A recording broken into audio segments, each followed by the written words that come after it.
வாசக நேயர்களுக்கும் முதற்கன வாழ்க்கை தெரிவித்துக்கொள்கிறேன்.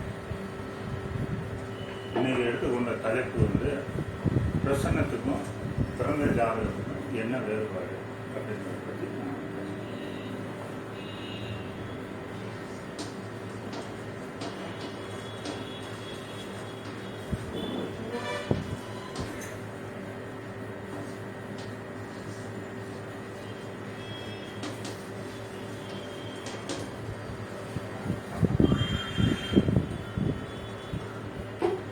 பிறந்த ஜாதகத்துக்கும் பிறப்பு ஜாதகத்துக்கும் என்ன வேறுபாடு அப்படின்னா ரெண்டும் ஒரே அணுகுமுறை. இதில் பேர் ஜாதகம் பிரசனம் அப்படின்னு ரெண்டுமே ஒரே 12 ராசி 27 நட்சத்திரம். அதனால் நீங்கள் அதை பற்றி ஒன்றும் கன்ஃபியூஸ் பண்ணிக்க வேண்டியதில்லை. ஒரே ரூலுங்க. இந்த பிறப்பு ஜாதகத்துக்கும் ஆருடைய ஜாதக பிரசனத்துக்கும் ஒரு டிஃப்ரெண்ட் என்ன அப்படின்னா, பிறப்பு ஜாதகம் என்பது பிறந்த போது உள்ள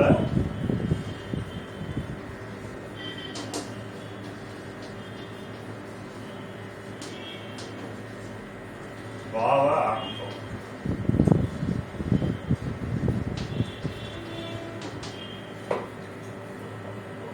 அதே மாதிரி 2 பிறந்த போது உள்ள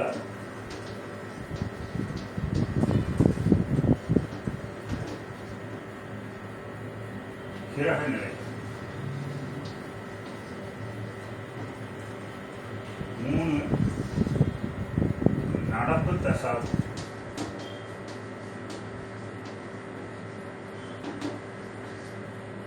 4 கொச்சா.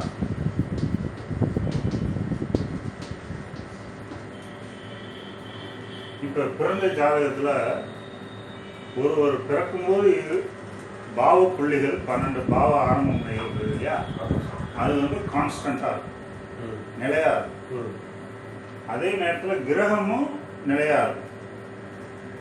இந்த வயசு வித்தியாசத்துல நம்மளுக்கு தினசரி நம்ம ஒவ்வொரு நாளும் கிரகங்கள் கோச்சாரத்தில் நகர்ந்துகிட்டே இருக்கு. அந்த நகர்வின் காரணமாக சில கிரகங்கள் நட்சத்திரம் உபநட்சத்திரம் மாறுறதுக்கு உண்டான வாய்ப்புகள் இருக்கு.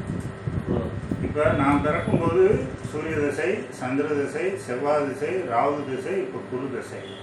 அப்போ நான் பிறந்த அன்னைக்கு இருந்த பஞ்சாங்கத்தில் உள்ள கிரக நிலைக்கும், நான் பிறந்து 4ஆம் தேதி பிறந்திருக்கேன், 10ஆம் தேதி குருவுடைய திசை எனக்கு ஆரம்பிக்குது இல்லையா, அந்த தேதியில் உள்ள கிரக நிலைக்கும் நட்சத்திர உபநட்சத்திரம் மாறி இருக்குங்களா, அப்படி மாற்றமும் ஏற்படுறதுக்கு உண்டான வாய்ப்புகள் இருக்கு.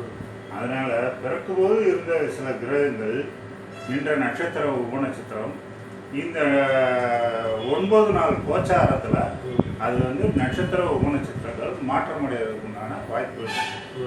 சிலருக்கு நம்ம பாவமுனை தொடர்புகளை 9 நாள் கோச்சாரத்தை எடுக்காம சிலருக்கு நம்ம ஒரு சில பலன் சொல்லுவோம். ஆனால் அந்த பலன் நடக்கலை அப்படின்னு சொல்லி வருவாங்க. அதுக்கு காரணம் என்னன்னா, அந்த நட்சத்திரம் ஏதாவது உபநட்சத்திரங்கள் மாறி இருக்கக்கூடும். ஒரு உதாரணத்துக்கு எடுத்துக்கிட்டோம்னா, என்னுடைய ஜாதகத்தில் கேதுங்கிற கிரகம், சுக்கிரன்கிற கிரகம் எனக்கு பிறக்கும்போது சந்திரனுடைய நட்சத்திரம் சுக்கிரன் உபநட்சத்திரத்தில் இருந்துச்சு. இப்போ சுக்கிரன்கிற கிரகம் ஒரு நாளைக்கு சுமார் 2 டிகிரி வரைக்கும் நகரும். 2 டிகிரி 2.5 டிகிரி நகரும். புதன் 3 டிகிரி வரைக்கும் நகரும். அப்படி நகரும்போது எனக்கு 4ஆம் தேதி பிறந்ததுலேருந்து 10ஆம் தேதி அன்னைக்கு பார்த்தோம்னா, எனக்கு செவ்வாயோட நட்சத்திரத்தில் சனியோடைய உபநட்சத்திரத்தில் சுக்கிரன் மாறிட்டான். புரியுதா? அப்போ இப்போ நடக்கிறது எனக்கு சுக்கிர புத்தி ஓடும்போது எனக்கு 9, 12 வேலை செய்யும் அப்படின்னு நான் எடுத்தேன்னா அந்த ஈவெண்ட் நடக்காது. அப்புறம் சார் ஆதியில் உள்ள கொடுப்பினை அது. அந்த 9 நாள் நகர்வுல எனக்கு 12, 9ஓட தொடர்பு கொள்ளலை. நான் பிறக்கும்போது எனக்கு சூரிய திசை 12ஆம் பாவம் சுக்கிரன் 9ஆம் பாவம் தொடர்பு கொண்டதுனால எனக்கு அந்த விதி கொடுப்பினையை கொடுத்து அந்த 9ஆம் பாவம் ஆராய்ச்சியை என்னுடைய பிறப்பிலிருந்தே அது பயணத்தை துவக்கிடுச்சு. அந்த ஆராய்ச்சி மைண்டை எனக்கு கொடுத்துருச்சு.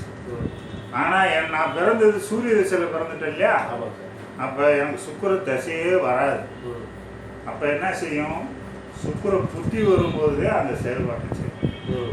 எனக்கு 12ஆம் பாவ ஆரம்பமே ராகு திசை சுக்கிரபுத்தியில் இருக்கிறதுனால அந்த சுக்கிரபுத்தி வரும்போது எனக்கு 9, 12ங்கிற பாவ தொடர்புகள் மூலம் எனக்கு அந்த பலனை வழங்கினேன். புரியுதா? இதே எனக்கு சுக்கிரபுத்தி ராகு திசை சுக்கிரபுத்தி வரும்போது சந்திரன் ராகு நட்சத்திரம் சுக்கிரன் உப நட்சத்திரத்தில் தானே இருப்பாரு. அப்ப எனக்கு சந்திரன் 9ஆம் பாவ புத்தினான அமைஞ்சு சுக்கிரன் 12ஆம் பாவ புத்தினான அமைஞ்சதுனால எனக்கு அந்த சுக்கிர புத்தி கொடுத்துருச்சு, ஆராய்ச்சியை கொடுத்துருச்சு. ஆனா அதுல வந்து அந்த ராகு திசையில நான் சைன் பண்ண முடியல. காரணம் என்ன? சுக்கிரன் செவ்வாய் ஸ்டார் சனி சப்ளம் வந்ததுனால எனக்கு 1, 3, 8ங்கிற பாவம் வேலை செஞ்சதுனால ஆளாக என்னைய குழப்பி அந்தல சிந்தனை ஆகிவிட்டாங்க. புரியுதா? இந்த மாதிரி 9 நாள் கோச்சாரத்தில் கிரகங்கள் நகர்வதற்கு வாய்ப்புகள் உண்டு. அப்ப இந்த பிறந்த போது உள்ள ஆரம்ப முனை கான்ஸ்டண்டா பிக்சடா இருக்கும். இந்த கிரக நிலைகள் சில கிரகங்கள் மாறக்கூடும் 9 நாள் கோச்சாரத்துல. இதுல ஒரு மாற்றம் ஏற்படுதா? பிறக்கும் போது இருந்த தசாபுத்தி வேற, இப்ப நடப்பு தசாபுத்திகள் வேற. அப்ப இது வேறுபடுது இல்லையா? பிறக்கும் போது இருந்த கோச்சாரத்துக்கும் இப்போ உள்ள கோச்சாரத்துக்கும் வித்தியாசம் இருக்கு இல்லையா? அப்ப ஒரு பிறந்த ஜாதகத்தை ஆய்வு பண்ணணும்னா இந்த 4 ரூலை நீங்க அப்ளை பண்ணணும். இந்த 4 ரூலை அப்ளை பண்ணணும்னா நீங்க எடுத்த உடனே போய் நீங்க அதை அப்ளை பண்ணி நீங்க ஒண்ணுமே சாதிக்க முடியாது. புரியுதா? ஆனா ஆரோடத்துல எப்படின்னா கேள்வி கேட்ட நேரத்துக்குரிய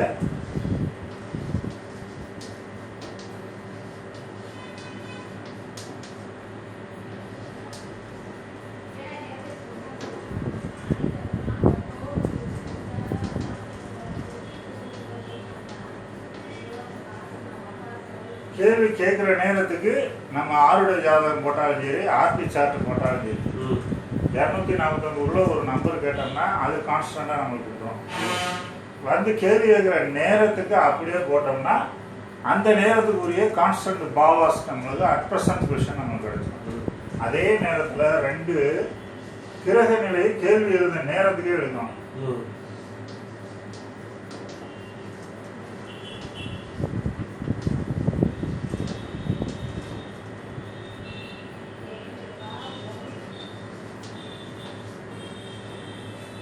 கேள்வி எழுந்த நேரத்தில் கிரகங்கள் என்ன பொசிஷன்ல இருக்கோ அதை அப்படியே எடுக்கணும்.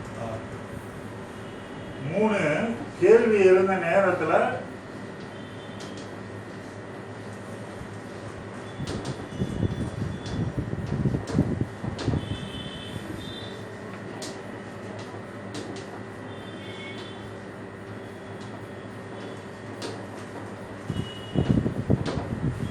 கேள்வி எழுந்த நேரத்தில் சந்திரன் ஒரு தசை, ஒரு புத்தி, ஒரு அந்தரத்தில் போகிறான். அப்போ அந்த நேரத்தில் அட் ப்ரெசன்ட்க்குரிய திசாபுத்தி கிடைச்சது. புரியுதா?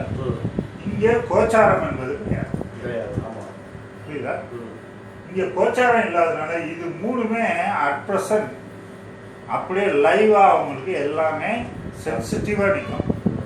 அப்போ நீங்கள் ஒரு விஷயத்தை நீங்கள் போய் அணுகும்போது எல்லாமே அட் ப்ரெசன்ட் பொசிஷன்ங்கிறதுனால நீங்கள் குயிக்காக ஒரு விஷயத்தை நீங்கள் ரிசல்ட் சொல்கிறதுக்கு இது ரொம்ப யூஸ்ஃபுல்லாக இருக்கும். இது ஒரு 6 மாதத்துக்குள்ளேயே நீங்கள் பிரசனத்தில் நீங்கள் ஈஸியாக உள்ளே போய் நீங்கள் ப்ரொடிக்ஷன் கொடுத்து போகலாம். இதில் நீங்கள் எவ்வளோக்கு பழகுறீங்களோ அந்த கான்ஃபிடென்ட்டு உங்களுக்கு பிறப்பு ஜாதகத்துக்கு வரும்போது நீங்கள் கான்ஃபிடெண்ட்டாக சொல்லலாம். பிறப்பு ஜாதகத்தில் இந்த 4 விதமாக மாறி இருக்கு, நிலையானது கிடையாது. அப்ப இதுல தவறுகள் வர்றதுக்கு வாய்ப்புகள் அதிகம்.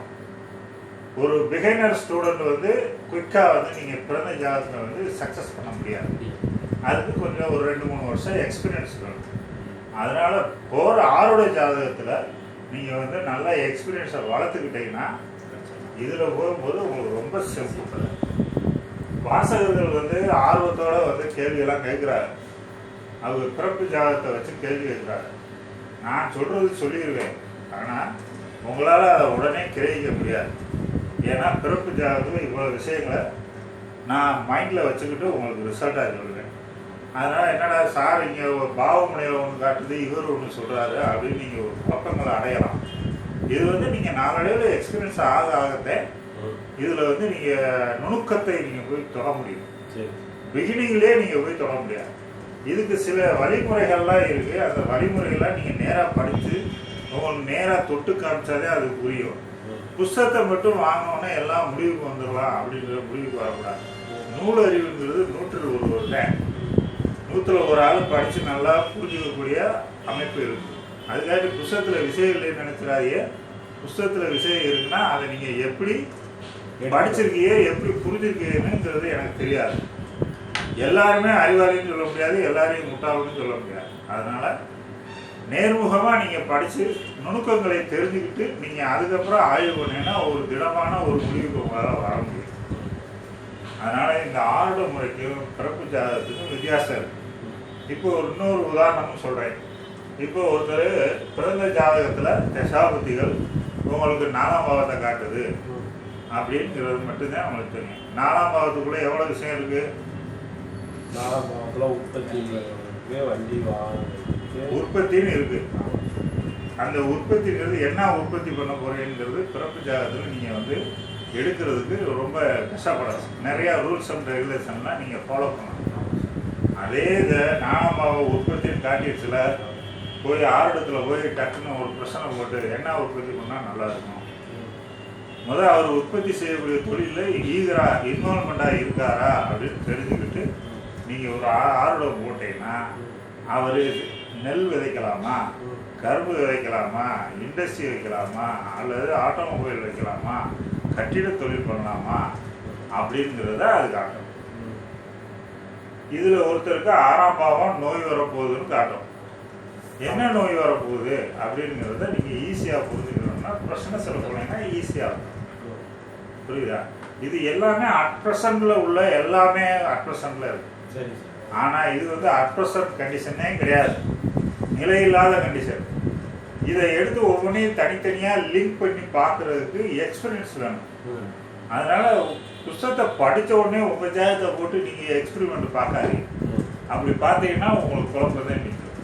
அதனால் எக்ஸ்பீரியன்ஸை கேதர் பண்ணிட்டு தான் நீங்கள் பார்க்கணும். நீங்கள் எவ்வளோக்கு நீங்கள் இந்த ஆருட முறையையும் சந்திரனுடைய நகர்வையும் நீங்கள் யூஸ் பண்ணினீங்கன்னா அது உங்களுக்கு நிறைய விஷயங்களை சொல்லித்தரும். நீங்கள் அதை போய் அப்ளை பண்ணதே அதனுடைய நுணுக்கங்கள் உங்களுக்கு தெரியும். இப்போ 6 வேலை செஞ்சோன்னா நோய் வந்துடும்னு சொல்லக்கூடாது, 6 வேலை செஞ்சோன்னா கடன் வந்துடும்னு சொல்லக்கூடாது. அந்த 6ஆம் பாவம் மட்டுமே கிரகம் காட்டும். அதில் என்ன விஷயத்தில் நீங்கள் இன்வால்மெண்ட் ஆக போகிறீங்களோ அதுக்கு அது நல்லது கிட்டதை சொல்லும். அதனால் கேள்வியை புரிந்து கொண்டு கேள்விக்கு தக்கபடி தசாபுத்தியை பயன்படுத்துங்கள். தசாபுத்திக்கு தக்கபடி நீங்கள் பயன்படுத்தக்கூடாது.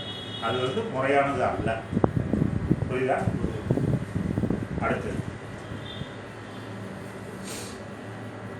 சரி, வாசகர்களுடைய கேள்விக்கு பதில் சொல்லுவான்.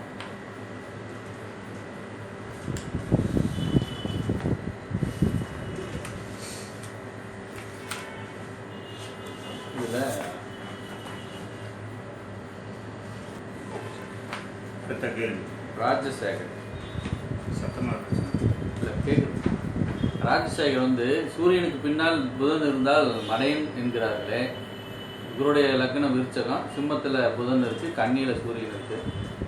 அது பாரம்பரியப்படி இப்படி தானே சொல்கிறாங்க, அது உண்மையா அப்படின்னு கேட்டேன். இது வந்து வேடிக்கையான கேள்வி.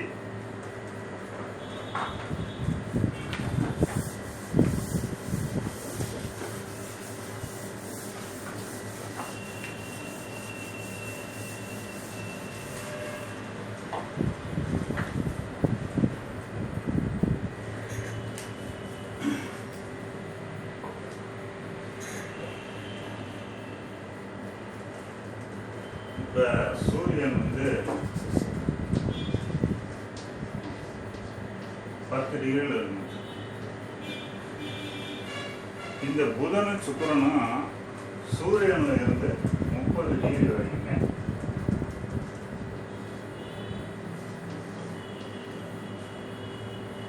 இப்போ சூரியன் இருக்கிற டிகிரியில் இருந்து சுக்கிரனும் புதனும் 30 டிகிரி தான் மூவ் ஆக முடியும். 30 டிகிரிக்கு மேலே போயிடுச்சுன்னா 30 டிகிரியை தொட்டோன்னு என்ன செய்யணும்? வக்ரகதி ஏற்றணும். வக்ரகதி ஆகும்போது இப்ப சூரியன் இங்க 10 டிகிரியில் இருக்கார்ல, புதனும் 10 டிகிரிலையும் இருக்கலாம். இந்த சூரியன் இந்த 30 டிகிரியை தொடும்போது புதன் வக்ர நிவர்த்தி ஆயிடும். முன்னாடி போனவரை இதோடைய கிராவிட்டியில் பின்னோக்கி திசை இழுக்குது.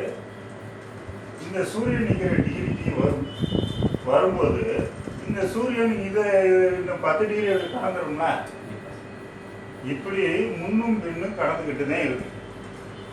புரியுதா? அதை அதிசாரம் அப்படின்னு சொல்றாங்க. அப்படி வரும்போது இந்த 10 டிகிரிக்கு சூரியன் நின்னது 30 டிகிரியில் புதன் வந்த உடனே இது பின்னோக்கி வர ஆரம்பிச்சு, சூரியன் முன்னோக்கி வர ஆரம்பிச்சு. அப்போ இந்த 10 டிகிரிக்கும் 30 டிகிரிக்கு இடைவெளியில் 15 டிகிரி வருது இல்லையா?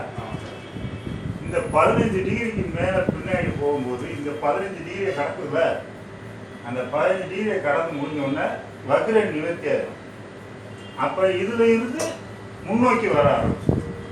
அப்போ இந்த 15 டிகிரி இடைவெளிக்கும் ரிவர்ஸ் ஆகி வர 15 டிகிரி இடைவெளிக்கும் அந்த தேதியில் பிறந்த எல்லா குழந்தைகளுமே மடையர்னு எந்த அர்த்தத்தில் சொல்ல முடியும்?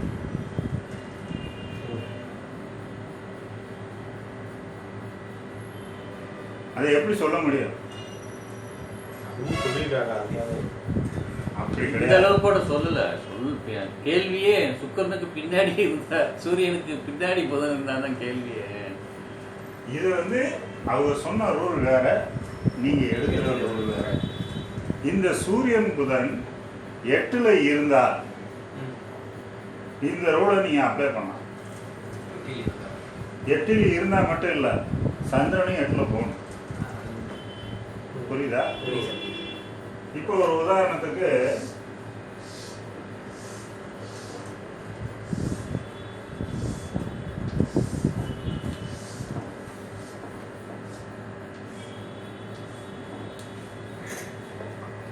இப்போ ஒரு மகர லக்னம்னு வச்சுக்கோங்க.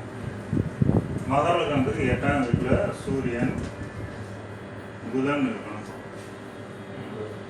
அந்த குழந்தை படிக்கிற பருவத்தில் இந்த சந்திரன் 7ல் இருந்தாருன்னா 8க்கு வந்துடும்.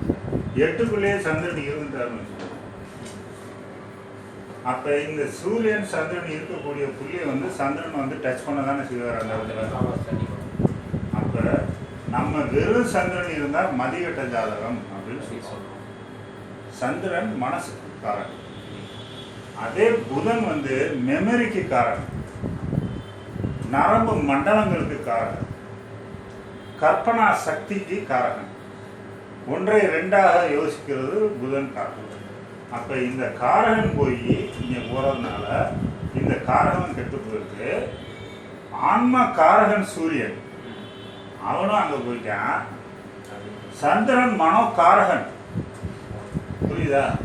இந்த 3 8ல் போய் இருந்தா நீங்க அந்த ரூலா அப்ளை பண்ணலாம். மொத்தமா எல்லா பேர்த்துக்குமே சூரியனுக்கு பின்னாடி புதன் இருந்தா மடையங்கிறது சொன்னவனே மடையன். புரியுதா? அந்த மாதிரி முட்டாள்தனமாலாம் எடுக்கப்படாது. அடுத்த கேள்வி. இப்போ சுதாகரன் கேட்டிருக்காரு, சந்திரனுக்குரிய கோயில் திருப்பதி என்றும் சனிக்குரியது திருநள்ளாறுன்னு குறிப்பிட்டிருக்கீங்க. மீதி உள்ள 7 கிரகங்களுக்கு உண்டான கோயில்களை சொன்னா எங்களுக்கு பலன் எல்லாமே பஞ்சாங்கத்திலே இருக்குங்க. இதுக்கு நான் ஒரு வீடியோ எடுக்கவா? நவகிரக ஸ்தலங்கள் சொல்லி பஞ்சாங்கத்திலே கொடுத்துருக்காரு. நவகிரக தெய்வங்கள்னு பஞ்சாங்கத்தில் கொடுத்துருக்காங்க. ஸ்தலம் வேறு, தெய்வம் வேறு. ஸ்தலத்தை கொண்டு போய் தெய்வத்தில் திரிக்கக்கூடாது, தெய்வத்தை போய் ஸ்தலத்தில் போய் திரிக்கக்கூடாது. அப்புறம் சார் சந்திரனுக்கு தஞ்சாவூர் பக்கத்தில் ஒரு கோயில். அதாவது ஸ்தலம்ங்கிறது என்னன்னாக்க அந்த கிரகங்களினுடைய கதிர்வீச்சுகளை அந்த இடத்துல அதிகமாக விழுகுது அப்படின்றது அதனுடைய பொருள். அதனால நம்ம ஒவ்வொரு இடத்துலையும் நம்ம முக்கியமான கிரகங்களினுடைய கதிர்வீச்சு, இப்போ திருச்செந்தூர் அப்படின்னா முருகன் குருக்குரிய ஸ்தலம் அப்படின்னு சொல்கிறோம்ல. அப்போ அந்த திருச்செந்தூரில் குருவினுடைய ஸ்தலம்ங்கிறது என்ன அர்த்தம்னா அந்த இடத்துல கதிர்வீச்சுகள் அதிகமாக விழுகுது. அந்த இடத்துல கதிர்வீச்சுகள் அதிகமாக விளையிறதுனால உங்களுக்கு பனை மரம் வந்து அங்கே அதிகமாக இருக்கும். பனை வெல்லம் நுங்கு இதெல்லாம் நம்ம சாப்பிட்டோம்னா நம்ம தாது விருத்தி நம்மளுக்கு ஏற்படும். புரியுதா? அதனாலே திருச்செந்தூர் போயிட்டு வா பிள்ளைகள்ட்டே அப்படின்னு அர்த்தம். அப்படின்னா என்ன, அங்கே போய் பிரசாதத்தை வாங்கி சாப்பிடு, உனக்கு தாது விருத்தி ஏற்படும் அப்படிங்கிறக்காண்டி அது ஒரு ரீசனும். அங்கே குருவுடைய கதிர்வீச்சுகள் அதிகமாக விழுகிறதுனால அதை போய் நீ போய் ரிசீவ் பண்ணிட்டு வா. அந்த ஸ்தலத்துக்கு போகிறதுனால அந்த லாட்டிடியூடுக்கு நீ போகும்போது அந்த கதிர்வீச்சுகள் உடனே ஆளுமை செய்யும். அதன் ரீதியாக உனக்கு உன் பாடியில் ஒரு பயாலஜிக்கல் சேஞ்சஸ் ஏற்படும் அப்படிங்கிறதுக்கே நம்ம முன்னோர்கள் அப்படி வடிவம் செஞ்சுருக்காங்க. இதை நம்ம தவறாக புரிஞ்சுக்கிட்டு ஜோசியர்கள் வந்து பயன்படுத்துகிறாங்க.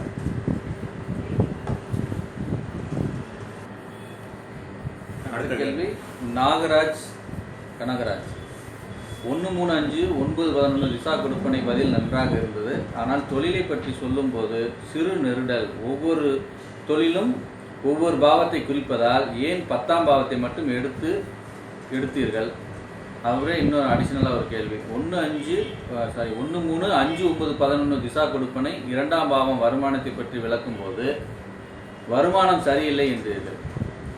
சரி, 3-5-9-11 தொடர்புடைய தொழிலை செய்து அதற்குடைய வருமானத்தை 2க்கு 8ஆம் பாவமான 9ஆம் பாவத்திற்கு உடைய வங்கியில் வரவும் சேமித்தலும், அதாவது வங்கி 9ஆம் பாவம் வங்கி என்று சொன்னதாக ஞாபகம், விளக்கவும் கேட்கிறார்.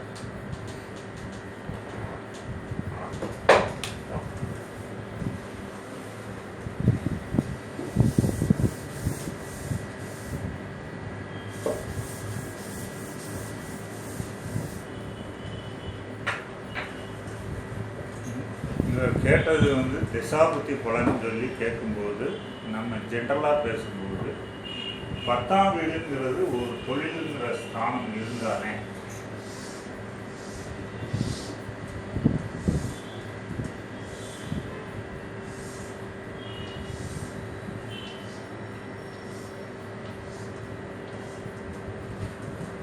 ஒரு தனுசு லக்னத்துக்கு 10ஆம் வீடு இன்னைக்கு இந்த 10ஆம் வீடு வந்து கான்ஸ்டன்ட் எப்பயுமே. இதில் மற்ற 11 பாவங்களும் போய் 10ஆம் வீட்டோட எந்தெந்த பாவங்கள் கனெக்ட் ஆகுதோ அதுக்கு தகுந்த மாதிரி துறைகளை நம்ம தேர்ந்தெடுக்க முடியும். இந்த துறைகளை தேர்ந்தெடுப்பதில் 2 விதம் இருக்கு. இப்போ உயிர் பெற்றான பாவம் அப்படின்னா 1, 3, 5, 7, 9, 11. பொருட்பட்டான பாவம் அப்படின்னா 2, 4, 6, 8, 10. இந்த பாவங்களுக்கு பூராங்க தொழில்களுக்கு பூராங்க ஒன் டைம் இன்வெஸ்ட்மெண்ட் தான். இப்போ ஒரு 3ஆம் பாவம் ஒரு 10 ரூபா எழுத்தராக இருக்காருன்னா ஒரு ஆஃபீஸ் போடுவார், ஒரு டேபிள் சேர் வாங்கி கொடுக்குறாரு. ஒரு புரோக்கராக இருந்தாலும் ஒரு ஆஃபீஸ் போடுவார், ஒரு டேபிள் சேர் வாங்கி கொடுக்குறாரு. அந்த தொழிலுக்கு போய் அடிக்கடி நீங்கள் போய் இன்வெஸ்ட்மெண்ட் பண்ண தேவையில்லை. பண பரிவர்த்தனைங்கிறது அங்கே அதிகம் இருக்காது. நீங்கள் எப்போ போய் நீங்கள் ஒரு இடத்த முடிக்கிறீங்களோ அவர் புரோக்கர் தொழில் செய்கிறாருன்னா அந்த இடம் முடிக்கும் போது ஒரு தொகை அவர் கொடுப்பாங்க. அது கமிஷனுங்கிற பேஸ் தான் வரும். இங்கே வந்து உடல் உழைப்பு மட்டும்தான். இங்கே பணம் இன்வெஸ்ட்மெண்ட்டுங்கிறது கம்மியாகிடுச்சு. அதனால இது கூட உயிர் பெற்றோம். இப்போ ஒரு 5ஆம் பாவம் அப்படின்னா ஒரு நடிக்கிறாங்க, ஆடுறாங்க, பாடுறாங்க, கதை சொல்கிறாங்க, விளையாடுறாங்க. இது வந்து உடல் உழைப்பு தான். உடலை வைத்து தொழில் பண்ணுவது பூராமே உடல், பொருள், ஆவி, சிந்தனை, செயல்திறன் இதை பூரா வச்சு செய்கிற தொழில் பூரா இது. புரியுதா? அங்கே எந்த இன்வெஸ்ட்மெண்ட்டும் கிடையாது. ஆனால் இந்த இடத்துல நீங்கள் வைக்கும்போது ஒரு இண்டஸ்ட்ரி வைக்கணும், அதுக்கு ஒரு இன்வெஸ்ட்மெண்ட் பண்ணணும், அதுக்கு மெஷினரி வேணும், இடம் வேணும், இட வசதி வேணும், அதுக்கு லேபர்ஸ் வேணும். இது பல சார்ந்த விஷயங்களாக ஆகிப்போகுது. இது பூரா சிங்கிள் மேன் சோதனை. இப்போ 5ங்கிறது கலை அப்படின்னா 9ங்கிறது என்ன? 5, 9 சேரும்போது ஒரு விபச்சாரம் கூட பண்ணலாம். 5, 9 சேரும்போது ஒரு ஆன்மீக தொழில் பண்ணலாம். 5, 9 தொடர்பு கொள்ளும்போது கட்ட பஞ்சாயத்து பண்ணலாம். அதே மாதிரி 5, 7, 9 வேலை செய்யுதுன்னா அவர் ஒரு திருமண புரோக்கர் ஆகலாம், அல்லது ஒரு மேஸ்திரி ஏஜென்ட் ஆகலாம். 5ஆம் பாவம் மட்டும் வேலை செய்யுதுன்னா ஒரு ஷேர் மார்க்கெட்டில் அவர் இன்வால்மெண்ட் ஆகலாம். அப்போ இது பூராமே உயிர்பற்றான விஷயங்களையே அது முன்னிறுத்தி செயல்படுறதுனால இந்த பாவங்கள் எல்லாமே உடல் உழைப்பு இல்லாத பாவங்கள், உடல் உழைப்பு உள்ள பாவங்கள். பொருள் அதிகமாக இன்வெஸ்ட்மெண்ட் பண்ணாது கொஞ்சம். ஆனால் இந்த பாவங்கள் பூராமே பணம், பொருள், வேலையாட்கள், அதிகாரம் எல்லாமே இதில் இருக்கும். இது என்ன செய்யும் அப்படின்னா, இது பிறருக்கு மற்றவர்களுக்கு வேலை கொடுக்கலாம். ஆனால் இதில் மற்றவர்களுக்கு வேலை கொடுக்க முடியாது. நீங்கள் ஒரு நடிகராக நீங்கள் போய் நடிக்கத்தே முடியும். உங்கள் நடிப்பை இன்னொருத்தர் கொடுத்து நடிக்க சொல்ல முடியுமா? ஆனால் இங்கே அப்படி கிடையாது. ஒரு மிஷினை வாங்கி வச்சுட்டு நீங்களும் அந்த மிஷினை வேலை பார்க்கலாம், அவரும் அந்த மிஷினை வேலை பார்க்கலாம், அவரும் வேலை பார்க்கலாம். அப்போ இது பொருட்பற்றான செயல். இதுக்கு மூலதனம் தேவை. அப்போ பொருட்பற்றான தொழிலில் இருக்கிறவருக்கு பூராமே இந்த உயிர்பற்றான பாவங்கள் தொடர்பு கொண்ட தசாபுத்தி வரும்போது தொழில்துறைகளில் அவர் கஷ்ட நஷ்டங்களை அனுபவிப்பார். அதே உயிர்பற்றான தொழிலில் இருக்கிறவருக்கு இந்த பொருட்பற்றான தசாபுத்திகள் வரும்போது அவர் அதில் கஷ்ட நஷ்டங்களை அனுபவிப்பார். புரியுதா? புரியுது.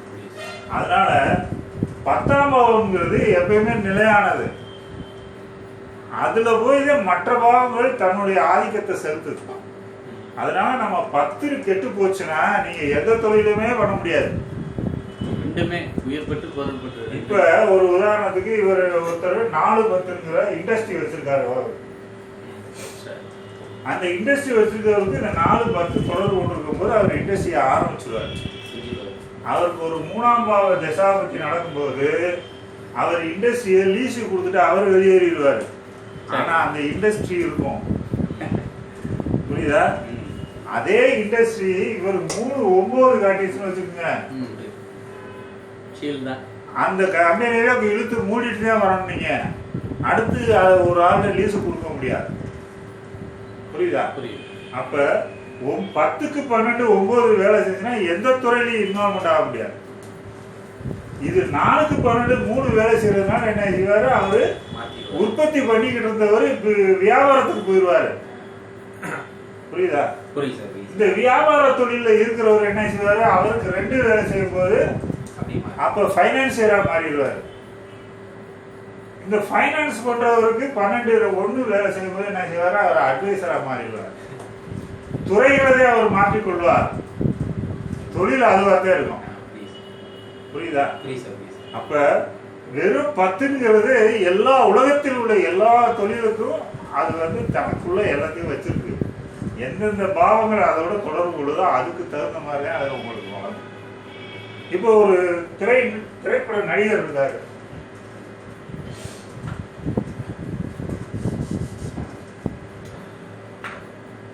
இப்ப திரைப்பட நடிகருக்கு 5ஆம் பாவம் தான் கேள்விக்குரிய. இந்த 5ஆம் பாவம் 6-10ஓட தொடர்பு கொண்டுச்சுன்னா அவர் ஒரு சிறந்த நடிகராக இருப்பார். 6-10. அவருக்கு 4 தசாபுத்தி நடக்கும்போது என்ன செய்வாரு, அவருக்கு நடிக்கிற வாய்ப்பு இல்லாமல். ஏன் 5க்கு 12 ஆயிடுச்சு இல்லையா? அப்ப அவர் என்ன செய்வாரு, அந்த வாய்ப்பு இல்லாததுனால அவர் ஒரு டைரக்டரா மாறுவார். புரியுதா? அப்ப இந்த 5க்கு 12 வேலை செய்யும்போது அவர் டைரக்டரா மாறுறார். இந்த டைரக்டரா மாறினவருக்கு 3 தசாபுத்தி வரும்போது என்ன செய்வாரு, அவருக்கு டைரக்ஷன் வாய்ப்பு வராது. அப்ப அவர் என்ன செய்வாரு, ஸ்கிரிப்ட் ரைட்டரா மாறிடுவார். புரியுதா? ஏன் இங்க 10க்கு 12 இல்ல, அதனால அந்த ஃபீல்டுக்குள்ளே அவர் சேஞ்ச் பண்ணிக்கிறார். அதே ஸ்கிரிப்ட் ரைட்டரா இருக்கிறவருக்கு 2ஆம் பாவம் வேலை செய்யும் போது காசு வந்துருது. அப்ப என்ன செய்யறாரு, பைனான்சியரா மாறிடுறாரு. அந்த ஃபைனான்ஸ் லைன்ல இருக்கிறவருக்கு காசு பூரா 12 வேலை செய்யும்போது ஃபைனான்ஸ் லெவல் டவுன் ஆகும். அப்போ அவர் என்ன செய்வாரு, 1ஆம் பாவம் அட்வைசரா மாறிடுவார். புரியுதா? இந்த மாதிரி ஒரு பாவம் தனக்குள்ளே பலவிதமான நடிப்புகளையும் பலவிதமான செயல்பாடுகளையும் அது தனக்குள்ள வச்சிருக்கு. அதை புரிஞ்சு நம்ம பார்க்கணும். ஒரு துறைன்னு எடுத்துக்கிட்டோம்னா அதே துறையில் ஒவ்வொரு டிபார்ட்மெண்ட் இருக்குல்ல, ஒவ்வொரு டிபார்ட்மெண்ட்டுக்கும் ஒவ்வொரு பாவம் இருக்கு. அந்த பாவங்கள் தான் அந்தந்த டிபார்ட்மெண்ட் ஆளுகளோட கனெக்டிவிட்டி இருக்குது. புரியுதா? அதனால உயிர் பெற்றான பாவங்களுக்கு பூரா மூலதனம் இல்லாத தொழில்களாக செஞ்சு வந்தாங்கன்னா அவருக்கு பிரச்சனை கிடையாது. அவங்க போய் இன்வெஸ்ட்மெண்ட் பிஸ்னஸில் போய் தலையிட்டாங்கன்னா வாங்குதான். அதே இன்வெஸ்ட்மெண்ட் பிஸ்னஸ் உள்ளவங்க போய் இதில் என்ட்ரி ஆனாங்கன்னா அதில் அவங்க வாங்கிடுவாங்க. புரியுதா? புரியுது. ஸோ இதே இது ஐடி ஃபீல்டில் 3-9 ஐடி ஃபீல்டு தான். ஆனால் இப்போ இருக்கிற காலத்தில் ஐடி ஃபீல்டில் நிறையமான சம்பளங்கள் 80,000 1 லட்சம் அந்த மாதிரி வரும். அது ஒரு வகையான பொருள் பற்று தானே சார். இதே ஒரு ஐடி ஃபீல்டு கம்பெனி வச்சுருக்காங்கன்னா அவங்களுக்கு கீழே 1000 பேர் 5000 பேர் வேலை பார்க்குறாங்க. அது எப்படி சார்? அது உயிர் பற்று வருமா, அது பொருள் பற்றாங்க? வெறும் 3-9 மட்டும் பார்க்காதீங்க. அதை 3-9 பாவம்ன்றது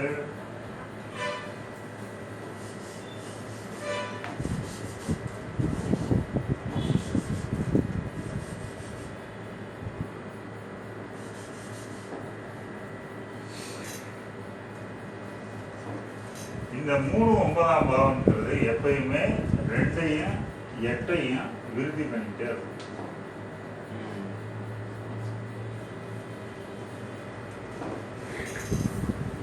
இந்த 2-8 விருத்தி பண்ணிக்கிட்டே இருக்கிறதுனால தான் அது அந்த தொழிலில் இருக்க முடியும். அதே 2 சிலருக்கு வேலை செய்யாம வெறும் 8 மட்டும் வேலை செஞ்சுன்னு வச்சுக்கிறார். லக்னத்துக்கு 8ஆயிருதா, அப்போ அவர் அங்கே ஐடி ஃபீல்டில் அவரால் சக்ஸஸ் பண்ண முடியாது. அப்போ அவருக்கு அங்கே பெயர் புகழ் பாதிக்கும். இந்த 3-9ங்கிறது 4-10க்கு 12ஆம் வீடு தானே. அதனால ஐடி ஃபீல்டில் இருக்கிறவங்கன்னா குறைந்த காலத்தில் வேலை செஞ்சுட்டு சம்பாதிச்சுட்டு வெளியே வந்துடுவாங்க, அல்லது ஒரு இடத்துல நிலையாக இருக்க மாட்டாங்க. புரியுதா? அப்போ அது இயற்கையாகவே அந்த ஐடி ஃபீல்டு வந்து 3-9ங்கிறதுனால அது உயிர் பற்றான ஃபீல்டு. அதனால அவங்களுக்கு பொருட்பற்றான பாவங்கள் வேலை செய்யும் போது இது உயிர் பற்றான வீக்காயிரும். இதே அந்த பெரிய கம்பெனி ஓனர்ஸ் சார் அந்த மாதிரி அவங்க ஜாதகத்தில் 3-9 பாவம் கொடுத்தீங்கன்னா 10ஆம் பாவம் தொடர்பு விட்டுருணும். 4-10ஆம் பாவம் அவர் ஒரு இண்டஸ்ட்ரியாக உருவாக்குறாரு.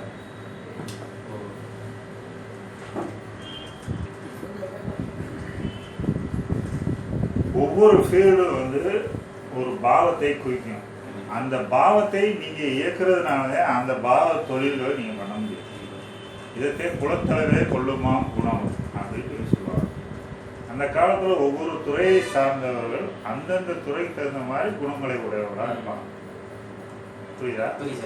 இப்போ ஒரு தங்கம் ஒன்று வேலை செய்கிற ஆள் என்ன செய்வார்? அவர் கையில் எப்படியும் தங்க இருக்கும், அவர் வேலை வாங்குற இடத்துலையும் தங்க. அவர் போய் முன்கோவியாக இருந்துட்டு அடிக்கடி சண்டை சச்சரவு போட்டாருன்னா அந்த கடையில் என்ன ஆகும்?